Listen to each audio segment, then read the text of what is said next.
Oke, assalamualaikum warahmatullahi wabarakatuh. Selamat pagi, selamat siang, selamat sore, selamat malam Sobat Nudes semuanya. Pada kesempatan hari ini di Nudes Talk kita punya tamu yang sangat amat luar biasa. Tamunya sangat luar biasa nih. Ini pembukaannya aja udah luar biasa nih ya dikenalkannya. Siapa dia? Langsung saja kita kenalkan. Siapa Bu namanya Bu? Siapa nih? Oke. Siapa namanya ya? Aku Lerisa. Oke, Bu Lerisa namanya. Terus apa kesibukannya apa nih? Oke. Kesibukannya apa nih? Kesibukannya masih seperti biasa ya. Seperti biasa tuh apa tuh? Seperti biasa, harus berangkat ke kantor. Jadi ibu rumah tangga juga. Ibu rumah tangga juga. Terus kerja juga. Kerja juga. Luar Macam-macam biasa, lah. macam-macam. Kerjanya lebih banyak di dunia apa nih? Apa ya, bisa dibilang Dunia mengenali kepribadian orang gitu kali ya ya. bisa Bisa jadi itu ya. Oke. Jadi bintang tamu kita di Nudes Talk kali ini adalah Bu Lerisa, atau kalau saya panggilannya Bu Icis ya. Karena lebih enak ya. iya, panggilannya Bu Lebih Icis aja. nyantai gitu ya. Cis gitu ya. Oke. Tapi namanya Bu Lerisa. Jadi kebetulan Bu Lerisa ini adalah teman seperjuangan dulu pada saat sekolah. Kita dulu sekolah di Jawa gitu, di Jawa Tengah. Kebetulan kita seangkatan pengen banget. Kelihatan nih kalau dari muka ya. Oh, jauh ya, kayaknya jauh banget nih kayaknya. Kelihatan dari muka nih. Oke, Sobat Nudes semuanya, kita hari ini kita mau bahas sesuatu yang fenomena nih. Fenomena yang akhir-akhir ini sering banget kita dengar, istilah ini sering banget kita ada di lini masa kita, yaitu tentang cyberbullying gitu ya. Oh iya, itu lagi happening banget nih ya. Banget tuh kayaknya tuh. Banget ya di mana-mana nih. Tapi cyberbullying itu sebenarnya tuh apa sih? Terus sebahaya apa sih cyberbullying? Karena kan gini, kalau kita tahu bullying itu kan memang termasuk salah satu dosa pendidikan gitu katakanlah. Karena emang identik ya, kalau di dunia-dunia seperti itu ya salah satunya adalah bully itu sendiri. Tapi kalau cyberbullying menurut seorang Icis tuh kayak gimana? Oke. Berpandangan ya, kita berpandangan dari Udah mulai berat nih kayaknya. Awalnya Udah mulai. berat. Kan jadi deg-degan ya, tapi oke lah. Oke. Kita ngobrol-ngobrol di sini ya. Jadi sebenarnya cyberbullying itu dari katanya aja udah cyber nih. Oke. Dan bullying ya. Mungkin semua orang juga udah paham banget nih bullying itu apa. Nah, bullying itu kan adalah perilaku yang menyakiti orang lain. Oke. Jadi pelaku ini akan merasa puas ketika menyakiti orang lain, ketika orang lain itu merasa tersakiti gitu. Apalagi ada kalimat cyber nih, ada kata cyber di depannya. Oh, itu pembedanya ya antara Iya. bullying biasa dan cyberbullying tuh, si cybernya tuh apa sih cyber itu? Cybernya, nah kayak kita tahu ya, cyber itu kan berkaitan erat dengan media sosial. Media sosial. Nggak cuma media sosial aja mungkin ya media sosial lah ya, media online. Apalagi sekarang kan lagi marak-maraknya banget ya. Betul. Dimana semua orang tuh bisa mengakses apapun dari media sosial gitu. Nah, dan setiap orang pun juga boleh kok pakai media sosial, tidak ada larangan ya sebenarnya. Bener, ya nggak ada halangan ya. nggak ada halangan dan nggak ada aturannya ya. Kalau sekarang aturannya mungkin terkait undang-undang UU ITE. ITE betul. Itu jadi batasan-batasan kita ya. Ya walaupun sebenarnya media sosial itu ada hal positif dan hal negatifnya nih, yang apa sih yang terjadi gitu ya. Nah, kebanyakan sekarang tuh yang lagi happening banget ya, lagi common banget ini masalah-masalah terkait dengan bullying, cyberbullying yang ada di media sosial, entah kalau sekarang banyak di Instagram, atau enggak di WhatsApp ya. Terima namanya kalimat-kalimat yang menyakitkan gitu. Karena emang tujuannya tadi itu ya, menyakiti betul. ya. Dan bullying aja kan udah menyakiti ya. Benar. Gitu. Ada rasa kepuasan tersendiri ini dalam dirinya si pelaku untuk menyakiti orang lain. Itu pendorongnya apa sih, Cis? Kok ada orang gitu ya yang tega untuk menyakiti hati orang lain? Itu apa sih pendorongnya? Apa dia dendam? Tapi kadang juga begitu, kalau yang saya amati gitu ya, kalau yang kita amati tuh belum tentu kenal juga sebenarnya sama si orang itu ya. Kadang dia ikut-ikutan. Itu apa sih pendorong dari orang ngebully di cyber itu? Salah satunya ya tadi benar, dendam salah satunya. Oke. Iri. Satunya lagi dia merasa bahwa diri itu lebih berharga daripada orang lain. Lebih ke pengakuan diri sih, ingin melihat bahwa oke, aku ini lebih oke daripada kamu. Dengan cara menjelek-jelekan. Oke, iya gitu betul. Ya. Oh, dengan cara dia sih ngebully tadi. Ketika dia udah tersakiti bahwa puas banget nih aku. Oh, berarti kepuasan dari orang yang ngebully itu ketika orang yang dibully itu tersakiti, terusnya sedih, murung gitu, tersiksa dan seterusnya gitu ya. Semakin puas dan semakin pengen mengulang lagi. Ke orang yang sama? Enggak. Ke orang yang sama. Oh gitu, karena itu kepuasannya berangkatnya dari situ ya. Dia merasa orang itu lebih lemah dari saya. Gitu. Sih. Gak akan berani nih sama aku gitu. Itu jadi itu yang paling sering Mendasarinya sih itu. Mendasarinya itu ya. Bully, cyberbully. Oke, kita punya ini nggak sih, apa sih namanya, rambu-rambu. Kita ngelihat situasi yang seperti apa, itu yang mesti kita warningkan ke orang. Ayo kamu hati-hati nih, kamu lagi jadi target bulian orang lain gitu. Itu bisa nggak sih? Balik lagi ke dirinya orang itu sendiri sih. Sebenarnya kita sebagai orang luarnya, mungkin bisa memberitahu gitu ya, memberikan informasi. Oke, kamu lagi di situasi ini loh, di situasi yang nggak baik loh gitu. Kamu di situasi yang nggak bagus. Cuma ketika si pelakunya menerimanya biasa aja atau menerimanya, iya nih aku sakit hati nih, aku segala macem. Kemudian dia ngerasa bahwa jatuhnya dia curhat gitu ya, misalkan ya aku nggak suka banget nih aku digini segala macam, ya mungkin si pelaku si teman lingkungannya itu bisa saling menguatkan ya, itu karena semakin menguatkan dia merasa oke, aku dipercaya, aku bisa bangkit nih gitu. Ketika dia bangkit, ketika dia pede, ketika dia dapat bulian, ya udah nggak peduli aku mau disakiti seperti apa dia, aku nggak peduli, aku udah menerima itu. Sudah menerima, karena tadi ada faktor penguatnya tadi ya, lingkungan juga memberikan. Ternyata lingkungan sebesar itu loh perannya gitu. Luar biasa ya, peran lingkungan tuh ini banget ya, ngaruh banget ya. Buat bentuk karakter seseorang ya. Bahkan pelaku cyberbullying itu pun juga bisa pengaruh dari lingkungan juga loh. Oh gitu dia. Iya, lingkungan yang nggak bagus ya ibaratnya. Oke, contohnya gimana tuh? Gini, kalau kita lihat ya, kebanyakan kan cyberbullying ini terjadi di usia-usia remaja nih. Nah, kenapa sih kita flashback dulu nih ya, kenapa nih kok banyaknya di usia remaja sih gitu? Karena kan kalau kita tahu mungkin Pak Ebi ya, kalau jam segini Frankie namanya. Mungkin masih ingat ya teori-teori psikologi perkembangan. Iya, ingat betul. Di mana di usia remaja kan krisis identitas ya, ingat ya. Nah, di mana remaja ini kan mulai mencari jati diri nih. Ketika mereka udah bisa mencapai jati dirinya, berarti aman ya. Dia udah ngerti masa depannya harus seperti apa, dia harus gimana, dan dia harus di lingkungannya seperti apa. Tapi ketika remaja ini merasa kekurangan kebingungan identitas, confused nih, aku nggak tahu nih jati diri aku mau seperti apa ke depannya. Kemungkinan dia akan berada di lingkungan yang dia nggak bisa memfilter itu, gitu. Nah, inilah lingkungan inilah yang bisa membentuk karakteristik calon-calon pelaku cyberbullying ini, gitu. Karena si anak tersebut dia confused tadi ya, dia bingung gitu ya. Jadi banyak pengaruh dia kurang bisa memfilter ya. Banyak pengaruh negatif lah segala macam, ya akhirnya mengarahlah ke situ gitu. Itu bisa jadi pelaku. Jadi bisa. Ya karena ya itu tadi ya, jadi poin pentingnya ini faktor lingkungannya berpengaruh betul, baik itu sifatnya positif maupun negatif ya. Oke, kalau misalkan orang nih berusaha untuk membuli tadi, untuk menyakiti, terus si orang yang dibully ini tidak merasa tersakiti, itu berarti tidak masuk dalam kategori bully ya? Iya. Gitu ya. Misalkan saya dibilang Febri pintar gitu. Bagus ya dia. Ya kan kita nggak mungkin pakai kata-kata yang nggak bagus gitu ya. Oh, itu nggak diaminin gitu. Iya, diaminin. Itu kalau saya ngerasa nggak tersakiti dibilang lawannya pintar, itu berarti saya sebenarnya juga nggak dibully ya. Iya.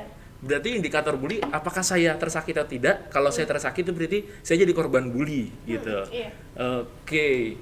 Jadi selanjutnya tuh begini, kalau ada cerita, jadi si anak ini mentalnya gitu ya, kalau kita ngomongin ada istilah-istilah gini, kena mental nih buliannya. Oke, sebelum kita pertanyaan itu, kena mental itu istilah apa sih, kena mental nih buliannya gitu? Kena mental Iya kan sering banget tuh muncul tuh istilah-istilah gitu kan. Wah, jangan sampai kena mental gara-gara dibully si dia gini-gini. Dia mengincar. Netizen ya. Nah, itu dia. Itu apa sih kena mental itu apa sih? Yang fenomena apa itu kalimat gitu? Kena mental mungkin berpengaruh terhadap kondisi mental mungkin. Kondisi mentalnya dia ya. Karena dampaknya bagi korban bullying sendiri itu emang sangat amat mempengaruhi psikologis dari seseorang itu gitu. Dan itu benar-benar dampaknya parah banget sih kalau menurut aku. dan nggak menurut aku ya, karena aku baca di teori pun seperti itu gitu. Oke. Bully itu bisa jadi salah satu ini traumatik ya, bisa menimbulkan trauma-trauma tertentu ya. Bisa jadi bahkan sampai bunuh diri pun juga bisa. Oh. Separah itu. Gara-gara bully itu. Bully, iya.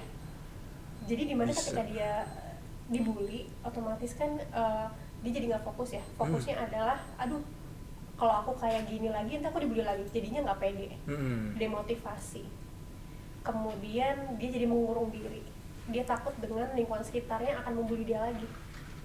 Kemudian jadi stres. Ketika stres, dia ngerasa bahwa nggak ada yang mendukung. Nggak ada penguatnya dia. Nggak ada penguat dia. Ketika dia mau keluar rumah, aduh, aku takut nih ada ancaman dari luar kalau misalnya nanti menyakiti aku lagi dan lain-lain. Akhirnya pikiran bunuh diri itu bukan bunuh diri, lebih ke planning, masih baru perencanaan. Ada yang mengarah ke sana, ke bunuh diri dan lain-lain. Mungkin dengan bunuh diri aku bisa lebih tenang. Aku nggak ada di dunia ini lagi dan gitu-gitu. Jatuhnya separah itu gitu loh. Tapi kalau Ici sendiri pernah ngalamin dibully nggak? Pernah nggak ya? Pernah nggak ngalamin dibully? Mungkin zaman ya dulu kecil sekolahnya gitu ya. Iya di dulu masa sekolahnya kamu gitu, itu pernah nggak sih ngalamin dibully gitu? Mungkin istilah bully kalau zaman kan kita berapa tahun lalu mungkin belum terlalu ngejek-ngejek biasa ngejek-ngejek ya. Tapi pernah ngejek-ngejek itu apa, anak cabangnya bully enggak? Bisa jadi. Oh gitu. Karena itu udah perkataan yang tidak baik ya sebenarnya ya, mengarah ke hal yang sebenarnya bully itu kan termasuk perilaku agresi. Agresi itu adalah perilaku yang menyakiti orang lain. Sama sih definisinya, cuma bahasa psikologisnya aja agresivitas. Tapi pernah dulu jadi korban bully? Enggak sih. Soalnya aku nggak berani nanya kamu pernah ngebully apa enggak. Ngebully pernah nggak ya? Pernah nggak? Enggak juga sih. Oh enggak, lupa kali ya. Bisa jadi ya, Tapi kalau jadi korban bully pernah dulu? Enggak sih. Enggak. Alhamdulillahnya, maksudnya apa ya? Aku juga sebagai manusia pasti kekurangannya ya. Nggak mungkin kelebihan terus ya. Adalah kekurangannya, tapi alhamdulillah kekurangan itu tuh malah jadi disupport sama teman-teman. Oh gitu. Aku kebetulan punya penyakit yang nggak bisa disembuhin. Aku skoliosis waktu itu. Dan skoliosis pada saat itu kan orang nggak kenal apa skoliosis, dan aku pakai alat. Jadi aku pakai seragam, pakai alat gitu. Aku takut dibully sih awalnya, tapi alhamdulillah banget lingkungan aku malah support itu ya. Jadi seneng banget sih, malah jadi keren ya nih, jadi semangat lagi bisa sekolah gitu. Oh beda halnya kalau lingkungan pada saat itu nggak dukung ya, mungkin bisa terpuruk kamunya ya. Mungkin seperti itu ya. Tapi kita kalau dari sudut pandang sekolah gitu ya, kita bisa ngasih informasi kapan nih untuk anak-anak peserta didik kita mengenai bahaya bully gitu. Ada saran nggak kamu buat kita nih para teman-teman guru di sekolah? Kalau sekarang tuh ya saran salah satunya mungkin ini ya, mengkampanyekan terkait dengan apa itu bullying sih, maksudnya sosialisasi terkait bullying sendiri gitu. Karena kan apalagi ini kan SMP ya, SMP kan remaja semua ya, remaja ini kan masih lagi paham ya, bergejolak emosinya ya. Mungkin ya itu tadi salah satunya, apalagi kan di sini banyak eskul kan, di sini kegiatan-kegiatannya juga positif ya, mungkin diarahkan mereka untuk situ. Kemudian kegiatannya kan nggak juga cuma kegiatan seni, olahraga, sosial juga pasti ada. Sebenarnya menumbuhkan perhatian terhadap lingkungan sosial. Jadi sebenarnya ketika kita berempati dengan lingkungan sosial, itu juga membuat diri kita untuk memahami kondisi atau kekurangan dari orang lain. Jadi memupuk itu sih salah satunya. Jadi sekolah harus memodifikasi kegiatannya sehingga tadi kegiatan-kegiatan humanis diutamakan, diprioritaskan ya untuk itu ya, untuk kepeduliannya, empatinya, simpatinya dan seterusnya, sehingga mengurangi lah ya. Ya paling tidak mengurangi. Ya, karena itu kelihatannya yang paling penting tuh ya Cis ya. Iya, kelihatannya hal-hal yang seperti itu tuh yang memang harus dikedepankan sekarang ini. Betul banget, karena bullying ini salah satunya orang yang pelaku bullying itu biasanya mereka merasa nggak peduli sama lingkungan sekitar sih. Dia nggak ada empatinya sama sekali. Gitu. Karena memupuk empati itu kan nggak semudah itu ya Mas ya. Betul. Aduh, itu sekarang nih itu ya, dan itu nggak bisa instan ya. Nggak bisa Itu instan. harus dilakukan berulang kali, terus menerus, terusnya iya. kontinuitas juga harus tinggi ya. Iya. Jadi ya mereka akhirnya dengan sadar melakukan itu, ya dengan sadar mereka berempati bukan karena tuntutan. Gitu ya, itu yang paling penting. Nanti dari perilaku-perilaku yang ada di sekolah, kebiasaan-kebiasaan di sekolah itu bisa, harapan bisa ke arah sana. Kalau dari sekolah itu, kalau dari keluarga. Nah, penting lagi nih, Iya. orang tua yang punya peran penting ya buat anak-anaknya nih. Karena aku juga sebagai orang tua nih. Iya, betul. Aduh. Bagaimana tuh Icis Iya, nih? sebenarnya dari kecil itu juga kita harus melatih kemampuan emosional anak sih gitu. penting. Penting banget ya, Oke. karena anak-anak kecil, apalagi anak usia aku ya, anakku aja tuh sekarang umur 2 tahun ya. 2 tahun. Nah. Mereka dia itu kan belum memahami mengenai emosinya. Berarti caranya juga pasti harus beda ya dengan anak-anak yang udah besar nih, yang remaja pasti udah paham bener ya. Oke, aku lagi marah, oke aku lagi sedih, aku lagi seneng. Sedangkan anak aku kan belum paham itu. Iya. Jadi kalau udah nangis segala gitu macam. ya. Jadi mau nggak mau, oke aku kita kelola nih sebagai orang tua, kita kelola emosinya dia dulu deh. Gimana cara anak bisa belajar mengelola emosinya, walaupun aku pun juga masih kurang ya. Gitu. Merendah aja.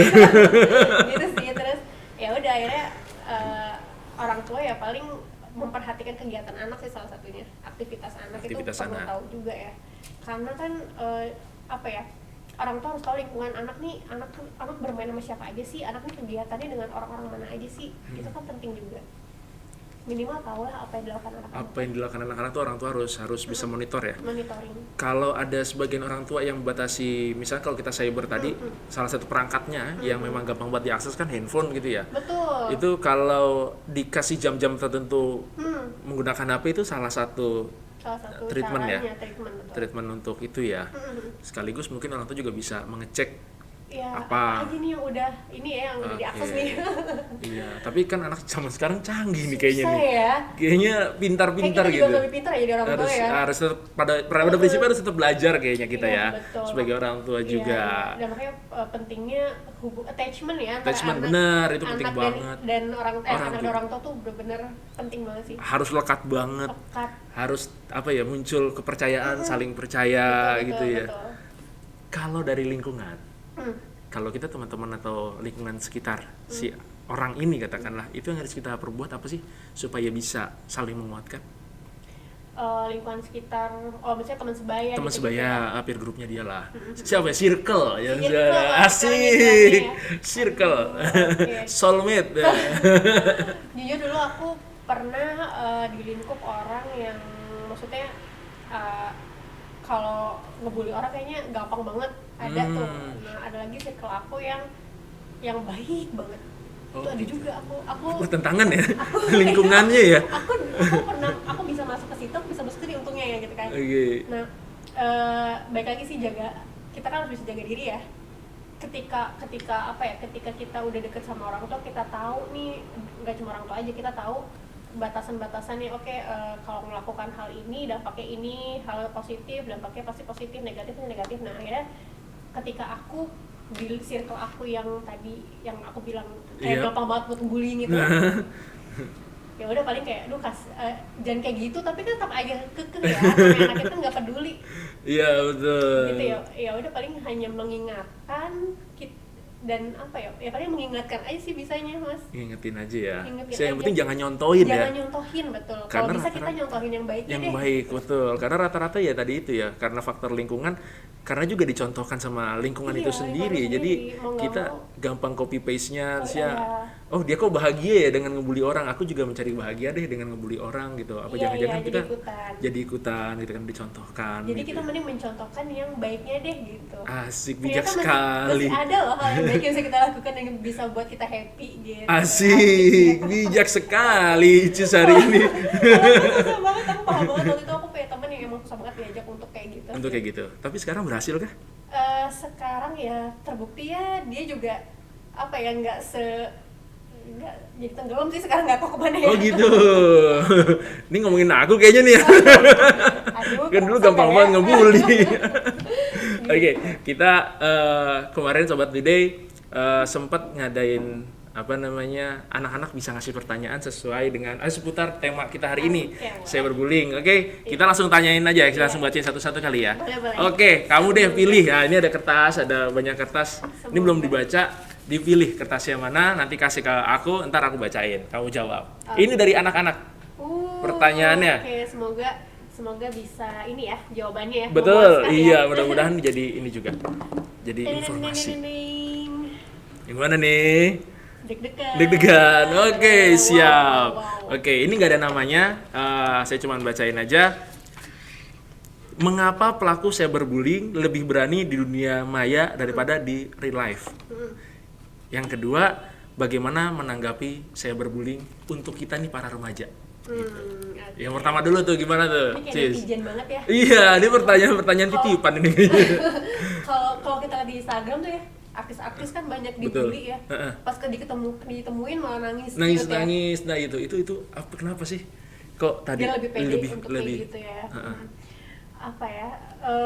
Karena kalau ketemu orangnya langsung, maksudnya gini.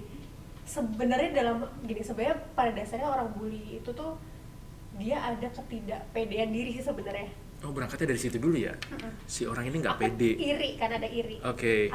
Gini, dia melihat tokoh ini, wah ini tokoh ini kayaknya dia bisa beli ini, bisa pakai barang mewah dan dia kehidupannya oke, misalkan seperti itu. Dan dia ngerasa bahwa kok aku nggak seperti itu, dan aku pengen seperti itu. Mungkin berawal dari situ, akhirnya dia berani nih, ya udah kan nggak kenal ini kan, dia pikirnya sih nggak kenal karena apa, ya udah dibully lah akhirnya. Apalagi sering banget pakai fake account ya. Pakai fake account, pakai ya akun-akun baru bikin hanya untuk menghujat. Biasa orang nggak pede ya, kayak gitu ya.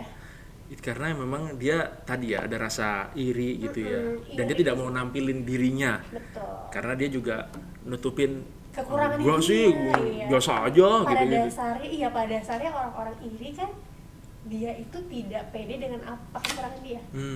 Apa yang dia miliki lah ibaratnya gitu. Berarti pada prinsipnya kita semua harus pede. Gitu. Kalau kepedean gimana? Ya, sesuatu yang over juga nggak bagus juga lah ya. Oke, mantap. Yang kedua, bagaimana sih nanggepin cyberbullying dari kami anak-anak remaja? Ngelihat fenomena cyberbullying itu apa sih yang bisa jadi pelajaran untuk kami? Harus tahu dulu dampaknya ya. Oke. Ketika kita memahami dampaknya, otomatis kan secara sadar pun kita, kalau kitanya juga aware, maksudnya kita berempati dengan lingkungan sekitar, otomatis kita akan tidak akan mengarah ke hal itu gitu. Kita bijak aja lah menggunakan media sosial, ibaratnya seperti itu. Apalagi cyberbullying kan berkaitan dengan media sosial. Kita apalagi sebagai anak remaja ya, pakai sewajarnya aja deh gitu. Gitu ya. Menempatkan sesuatu pada tempatnya aja lah ya. Nggak usah berlebihan. Terus kalau dia punya rasa iri, lebih baik diceritakan, dikonsultasikan gitu ya. Apa sih yang dicurhatin. Siapa tahu dengan kekurangannya itu bisa jadi kelebihannya dia gitu. Nah, itu sebenarnya yang paling penting tuh kalau saya rasa tuh. Betul. Gitu ya. Oke, kertas mana lagi nih yang mau diambil? Ding. Ini seperti undian ya. Undian. Nah, seperti apa ya? Arisan door prize. Oke, ini mungkin ya. Ini boleh. Oke, Kak mau tanya, gimana cara bersikap ke orang yang selalu membuli dengan cara menyebarkan informasi tentang kita tapi nggak sesuai dengan kenyataannya. Jadi kayak seperti memfitnah gitu ya mungkin ya, dan dibuat-buat. Oke, jadi tadi gimana cara bersikap kita nih, katakanlah sebagai korban bully, mesti bersikap sama orang yang ngebully, yang ngefitnah kita gitu. Itu mestinya kita bersikap yang seperti apa sih? Baik lagi ya, pede aja. Kalau itu aja. Karena itu tuh informasinya belum tentu benar gitu ya. Oke. Belum tentu benar, kemudian yang tahu informasi tentang diri kita ya kita pastinya. Maupun gini, ketika misalkan saya diomongin Larissa itu bla bla bla segala macam dan itu fake ya, maksudnya nggak sesuai dengan aslinya. Kemudian kalaupun saya bilang enggak, kok nggak kayak gitu, capek sendiri. Dia juga semakin punya cara untuk untuk menyakiti terus gitu. Tapi sih. kita butuh nggak sih kita seperti itu untuk untuk reconfirm lagi, klarifikasi ya. gitu? Mungkin klarifikasi oke, sekali 2 kali oke, dan mungkin ini ya kalau terus-terusan mungkin akan capek sendiri sih. Klarifikasi sih boleh. Gitu nggak apa-apa ya, sekali gitu ya. Sekali 2 kali nggak apa-apa. Oke, selanjutnya Kak, gimana cara membuat orang yang suka membuli secara lisan agar dia sadar bahwa perilakunya itu menyakitkan dan berhenti berbuat seperti itu? Waduh. Gimana caranya tuh membuat orang yang suka bully sadar gitu loh? Kamu taubat gitu ya, itu memang nggak mudah ya. Menyadarkan orang memang tidak mudah. Karena itu menyenangkan buat dia. Karena ya tadi balik lagi di awal diskusi kita ya. Kepuasan sendiri buat dia tuh di situ ya. Oh gitu. Emang jadinya nggak mudah. Emang nggak mudah betul. Ada nggak langkah-langkah supaya tadi mungkin udah dijelasin dari faktor lingkungan, faktor keluarga, faktor sekolah dan lain-lain. Tapi buat teman sebaya apa nih ya? Teman gitu sebaya ya? yang tahu nih temennya nih suka banget nih ngebully, dia tahu gitu. Si fake account ini dia yang pakai gitu. Dia mestinya bagaimana? Gimana ya? Gini, ya oke. Memberitahu kan nggak ada salahnya ya sebenarnya. Memberikan informasi, oke kamu nggak usah kayak gitu deh dan lain-lain itu kan emang nggak salah juga sebenarnya ya. Cuma terkadang ketika orang, maksudnya ketika si pelaku diberikan seperti itu pasti lebih menutup. Oke. Untuk mau ikut campur aja lu gitu. Gitu. Ini kan kebahagiaan aku misalnya seperti itu ya. Ya terus-terusan gitu juga tetap aja kan seperti itu sih sebenarnya. Sebelum dia mendapatkan hal yang sama mungkin ya. Tapi kan takutnya kalau kayak gitu kan malah jadinya kita yang jadi ngebully dia. Iya. Ya tetap aja memberitahu kayak gitu sih nggak apa-apa ya. Dan ini kali ya apa namanya ngasih Support tahu dari lingkungan sekitar. Ya. Jangan ada yang mencontoh perilaku itu gitu ya. Mungkin kayak saya tadi ya kasusnya. Saya ngasih contoh deh, nggak biarin, maksudnya ya udah, maksudnya ya terserah dia mau tetap melakukan itu ya udah. Saya tetap memberikan contoh, oke kalau itu tuh nggak baik loh sebenarnya. Dan dikuatkan dengan teman-temannya yang lain sebenarnya, itu yang lebih ini banget sih, lebih lebih manjur mungkin ya. Harus teman-temannya juga lingkungannya harus saling bergandengan tangan gitu ya. Bekerja sama. Harus bekerja sama untuk paling tidak memperluas kebiasaan, karena kita tahu sendiri ya sebelumnya itu kan nggak ada positif banget gitu. Bener banget. Apalagi kerasa banget Mas ketika misalkan dia dibully, pelaku bullying ini membuli orang yang sebenarnya ngerasa ya udah biasa aja nggak kayak gitu, dan aku nggak ngerasa tersakiti, lama-lama dia juga ciut kan. Gitu. Karena saya nggak nemuin bahagia nih karena dia udah nggak tersakiti gitu ya. Gitu kayak salah nih aku gitu kan, cara yang lain pasti kan mencari cara lagi, nah akhirnya gagal terus, lama-lama dia juga udah capek sendiri. Gitu. Akhirnya dia dibully ya. Kena mental ya, gagal ya. Kena mental lagi. Tapi kan hal positif ya. Oke. Mental bukannya itu ya, apa namanya, kalau kena ding gitu. Bojok ya. Di tengah-tengah mau ngejayus gitu nih. Mental ya. Oke, yang mana lagi nih kertas? Soalnya ini menarikin semua nih kayaknya. Aduh iya nih. Anak-anak ini, mantap. Gemes ya. Ini kita ngobrol ya. Boleh adik-adik aja deh. Adik-adik. Sis ya. Sis ya. Yang ini. Oke. Nih.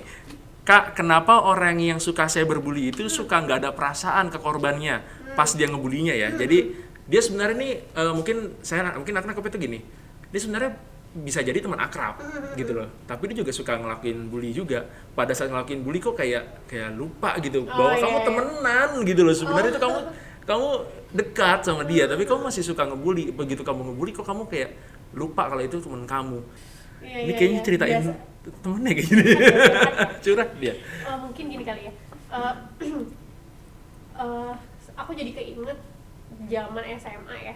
SMA aku, tapi maksudnya ya ada lah bully dikit gitu kan. Sama temen gitu ya. Oh kamu ngebully? Enggak sih. Oh enggak ngaku lah ya. Sebut saja apa, mawar ya. Kayaknya ada kali ya, dulu aku juga kayaknya enggak ngeh aja, lupa kali ya. Oh gitu ya, lupa, sengaja dilupakan. Karena biasa gini, pelaku bullying itu tahu kekurangannya si korban ini apa. Gitu. Dan dia tadi dia ingin berkuasa sih, salah satunya kan. Jadi pelaku bullying ini sendiri itu bisa karena dia iri, dendam, dan pengen berkuasa. Dia tahu kelemahan dari temennya nih. Ya, mungkin itu awalnya bercanda sih sebenarnya, berawal dari situ, tapi akhirnya jadi kebiasaan. Dan dia menyukai itu, dan itu adalah sumber kebahagiaan dia. Gitu. Walaupun itu teman sendiri itu ya. Karena dia tahu kelemahannya, dia juga satu sisi dia iri, Satu ya sisi iri, betul. ya walaupun teman sendiri ya tetap karena saya bahagia Iya. kalau ngatain dia gitu ya. Dan dia pengen ya eksistensi biasa ya. Eksis ya, pengen Berkuasa. berkuasa. Gitu Oke. nggak tuh? Soalnya ini menarik banget kalau di ini ya di apa namanya Dikulik-kulik kali dikulik-kulik ya. gitu lebih lanjut ya. Iya, biar Terusnya lebih greget deh. dari apa namanya dari perilaku seperti itu selain kepuasan itu apalagi yang mereka dapatkan gitu. Saya tuh sebenarnya bingung gitu dari orang yang suka ngebully padahal sebenarnya saya korban bully dan saya juga pernah Gitu ya? membuli dulu zaman dulu kayaknya Biasanya ya. sih gitu sih kalau ketika eksistensi sih Udah insaf biasanya. sekarang. Oh, udah insaf. Dulu gimana mas prosesnya? Ya saya dibilang ganteng saya sakit hati. Oh gitu.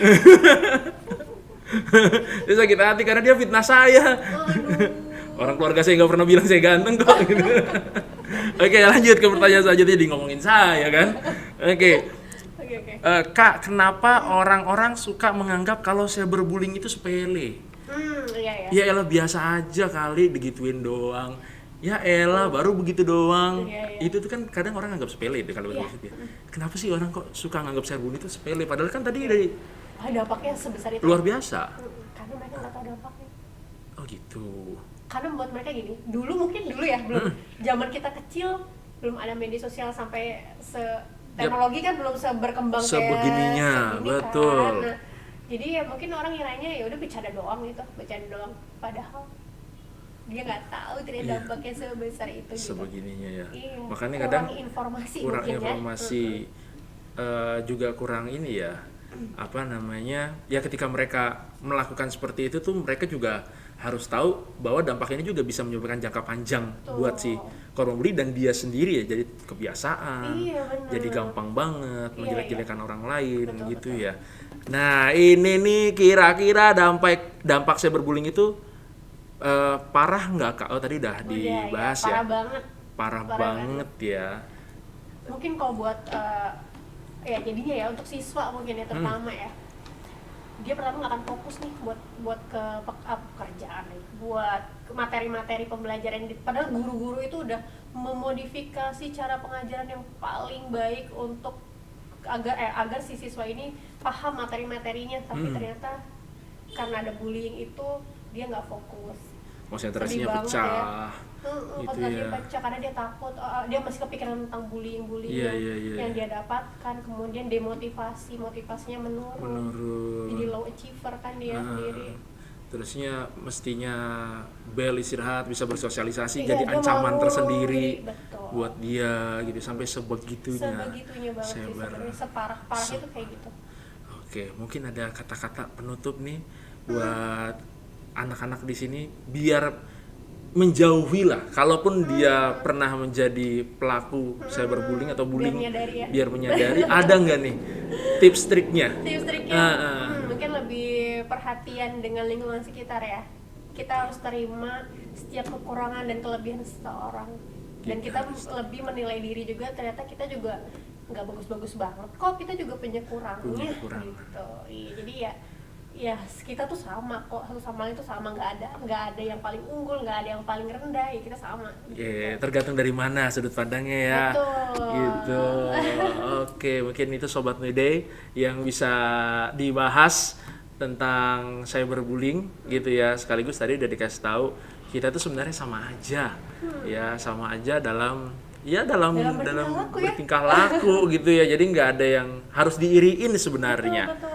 Oke, mungkin sekian yang bisa kita diskusikan pada kesempatan kita hari ini. Kita berjumpa lagi mudah-mudahan dalam pembahasan-pembahasan yang Lebih luar seru lagi biasa, yang seru. Oke, buat Sobat Nudin pengen punya materi atau punya tema yang mau dibahas, Kak bahas tentang apa, stres dong, bahas tentang minat bakat dong. Boleh nanti di kolom komentar ya. Kolom komentar kamu ketik aja tuh apa yang mau kamu request untuk dibahas. Mudah-mudahan nanti Kak Icis bisa ada waktu, ada kesempatan kita main lagi, nanti bisa kita bahas lagi. Oke, terima kasih banyak Sobat Nudin semuanya. Saya Pak Febri dan Icis pamit. Assalamualaikum warahmatullahi wabarakatuh. Bye.